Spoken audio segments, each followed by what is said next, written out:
Welcome to the Rhoda Wilson Show, keeping you informed, entertained, and educated. My name is Rhoda Wilson. I'm truly excited about my new series because we've got interesting topics across board talking about health, wealth, lifestyle, and the environment. And of course, for this new series, we've got something really exciting called The Kitchen. You can learn some lovely cuisine from my own very show. So I hope you will stay with us throughout the series and you can get some tips. And also any information you need about us, you can find on our website, which is www.rhodawilson.com. My guest today is Sophia Bailey, a wisdom messenger, an inspirational speaker, intuitive holistic coach, a writer and founder of the Positive People with Skills Network. Sophia is also spiritually gifted and she believes she can connect you to greatness. Sophia, welcome to the Rhoda Wilson Show. Hi Rhoda, thank you very much for inviting me today. Really pleased to be here. Great, Sophia. Sophia, tell us, so what is a wisdom messenger? Wisdom messenger is actually a translation of my name. Oh, really? Yeah, the Greek translation for Sophia, I think a lot of people know already that is Sophos or wisdom, the first name. But I found out by chance actually that the surname Bailey is translated also in Greek as Bailius, which means messenger. Wow. And so my name, Sophia Bailey, means wisdom messenger, which it created a lot of clarity for me in life. In terms of spreading my message. So yes, that's great, Sophia, because once you're talking, I was thinking to myself that, does that actually help you to become an inspirational speaker, knowing that you have this message to deliver? And does that kind of give you a unique angle to actually deliver your message? Definitely, Rhoda. What it actually made clear for me, there are a lot of things that we do just by chance, just out of flow, and things that we do for love. Yeah. And I found that I was always speaking, writing, and speaking to people to help them. My life itself, I started, had my children quite young. I had my first daughter straight out of school. Give over, you yeah. Really? So I have a 17-year-old daughter right now. No ways. Yeah, my eldest But you girl. look good, ladies and gentlemen. She does look good. Yeah, and it's just as well because my daughter's helped to dress me today. What do we do without our young girls? But, as a result of that, it was quite a difficult time for me. And I went through many situations that were a challenge in terms of not having anywhere to stay and being homeless, of being abused in relationships, of losing money, losing jobs, relationships, all that sort of thing. And I found that when I began to come across people that had been in the same situation and I could share from experience that I had been there too and had ways of overcoming those experiences, that was inspirational to people. And it was something, as I said, that I did by chance. Whenever I felt down, I would write until I came out with a solution. Yeah. As I said, as a kind of divinely guided, I can say, in my writing. And again, speaking with people intuitively, knowing intuitively the inner truth of them and knowing what to say was something that I all did naturally. But when I found the true meaning of my name as a wisdom messenger, it began to make sense. It felt like everything that I'd been through was a result, was a foundation, I should say, of the result being an inspirational speaker. Because somebody once said this, that once you find your purpose in life, it leads you to greater things, if I may say. So I suppose by doing this, having gone through those challenges that you went through, it kind of makes you, that is your purpose really in life, what you're doing at the moment, being an inspirational speaker. Because as you say, that kind of gave you the experience to deliver messages, because then you empathize with people as well, don't you find, when you do your speaking? Definitely, when you speak about wisdom, wisdom is more so an understanding of the heart, of the inner experiences, and as opposed to knowledge, which is more about what you've read and where you've been and that sort of knowledge. So something, I think, I don't know if you know about empathy or just the ability to tune into the feeling. So you might be saying one thing with a smile on your face, but I can feel the truth. And I found, especially in an audience, I could feel the emotions. If I connected with anybody there, I could then deliver a message which is directly for them. And the occurrence came up that every time I went to speak, if I'd written a speech or something, I would lose my notes and I'd end up just having to do it.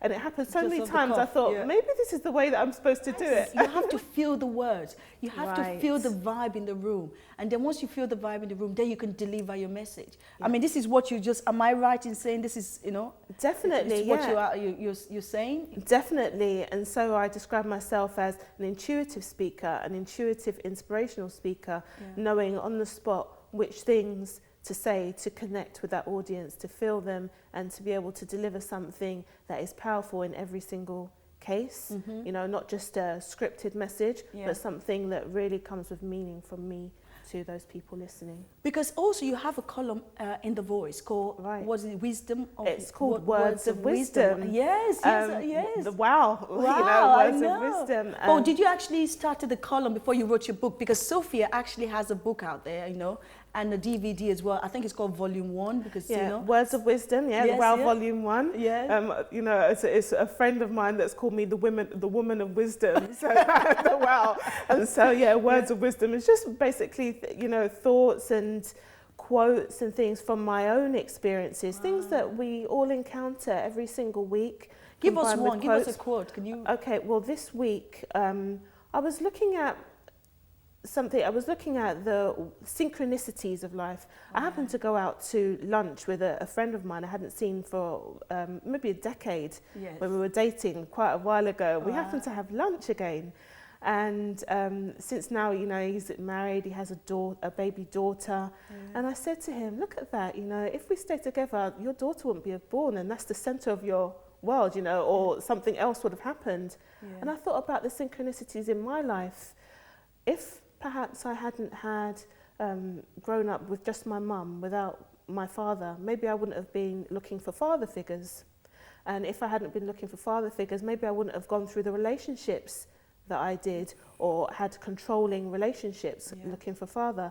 But if I didn't have those, then I wouldn't have had such a powerful story to learn from. Without my story, what would I be sharing? It would be a completely different thing. And so without my story, and you know, where would the column be? Where would the writing be? What would the message be? And so I noticed that these synchronicities in life were somewhat, when you notice them, a very clear picture towards your destiny. And so the quote for this week was about the, you know, when you misunderstand or are blind to the synchronicities of your experiences, then you may be missing out on the clear picture that leads to your destiny. Wow, so, that is so powerful, you know. That is absolutely powerful, ladies and gentlemen. Absolutely, absolutely indeed. I mean, so in your weekly column, do you actually transfer this messages into your weekly column in the Voice? Every week there's a different message. So it will be a story that is relative to myself and to others. It could be anything from relationships to how we see ourselves, because I did quite a lot around expectations at Valentine's Day. Really? Go on, girl, tell us something. Basically, we were talking about the way that when you encounter an upset or you feel angry for any reason, it's usually because what you expected and the outcome that you got were different. That's it. So if you put a lot of expectations onto wanting something to be a particular way, and it's not that way, you leave with an upset. But also, you fail to see what was actually given to you. And sometimes we expect things of people because we want it that way, but we may not always have a reason to expect that of that person. When you're expecting, for instance, you may have expected on Valentine's Day to get 12 red roses and dinner, and you know, and to be wined and dined. Like we all do. And you know, standard. That's a basic requirement, right? Men nowadays are into the thing, oh, you know, Valentine's can be at any time. I'm not celebrating it, and why don't we just stay in and cuddle? So you might. You know, be expecting this on this day, and you think, oh, all he wanted to do is stay in, and you don't take it. He might be saying to you, gosh, I wonder why she didn't appreciate. I just wanted to stay in and have a nice evening with her. And you'll be thinking, why didn't he get me the red roses and take me out to dinner? And so you're both upset because your expectations of that other person weren't there, whereas you could just enjoy the moment. So the column about expectations, just being able to have the expectation of yourself, Yeah. you know, not to put that expectation on others, was a very powerful column. And I suppose being around Valentine's Day as well, because one of the things most of us want is that loving relationship. Yes. And so therefore, I mean, I can understand why when that column came out, everybody was like, yes, great thing to say, because we all want something. But sometimes, as you rightly pointed out, our expectations kind of, perhaps maybe it's... It might lead us in the wrong direction at times, and then we don't see, you know, the true beauty of what is being shared offered to us, or allowing people to just be themselves and give to you in the way that they know best. You know, you can skip over some real beautiful, you know, beautiful gifts that are given to you in life. Oh, wow. The week before Valentine's, actually, I did a column about the way that we see ourselves, accepting the best in yourself before receiving the best in others. Yeah. And that was basically to look at the great things that people say about you, the great things that you see in yourself, the things that you admire in other people, and look for those qualities in yourself. Write a list and have that as your Valentine's present to yourself, the great things in yourself.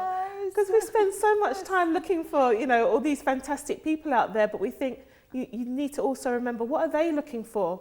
You know, this guy that's got everything in the world for you, or, you know, the perfect person for you, are you actually the gift that he wants? And do you believe that you are?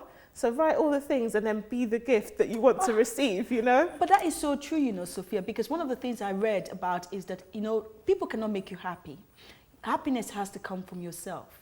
Once you're happy within yourself, you can then go out and look for people that will make you happy. Right. Because if you go, because I mean, my sister's at home, I hope she doesn't watch this program, she probably kill me. You know, like, I'm not saying her name, but you know, people go out, they're looking for that particular, you know, that particular somebody else to make them happy. But, you know, at the end of the day, as you rightly pointed out, you know, you have to find it within yourself. There's certain things you have to love yourself, write a Valentine's message to yourself. But even though, okay, maybe because Valentine, we're talking about Valentine, but write loving message to yourself. Anyway, it doesn't have to wait until Valentine's. It doesn't have to wait until Valentine. Just say, I love myself. You know, there's certain affirmations maybe you may have to I suppose, say to yourself every morning when you look at yourself in the mirror and says, Rhoda, baby, you are beautiful. Rhoda, baby, Rhoda, you're beautiful. Or Rhoda, baby, you're great. And Rhoda, baby, today is going to have a wonderful day. I think with things like that, it kind of, you know, helps as well, you know. But how does that actually interlink with your holistic coach work? I mean, how does that work in terms of, you know, being an inspirational speaker and a wisdom messenger? The coaching is, or intuitive holistic coaching, it's another way of being able to bring that message across, but in a more personal way that is specific to that person. And it's basically stemmed because after I would speak, people would always say, you know, can you just, you know, I just want to talk to you because this is the problem. And I found that sometimes, even though we know what the truth is, we have so many excuses on top of that. Sometimes we don't Tell me about it, girl. We don't even remember what the truth is. We've convinced ourselves that our own lies are the truth, you know, or our own excuses are the truth. And so in this method of coaching, it being intuitive, I'm finding or being given the right questions that will lead you to bring that out for yourself. I won't just come along and say, can't you see you're making excuses? You know. So you say it in a loving way. So in a loving way, the person will come to their own truth and realization of what's blocking them in life. Okay, Sophia, we're just going to stop you there for a couple of minutes because we are now going to take a break. So please do not go away.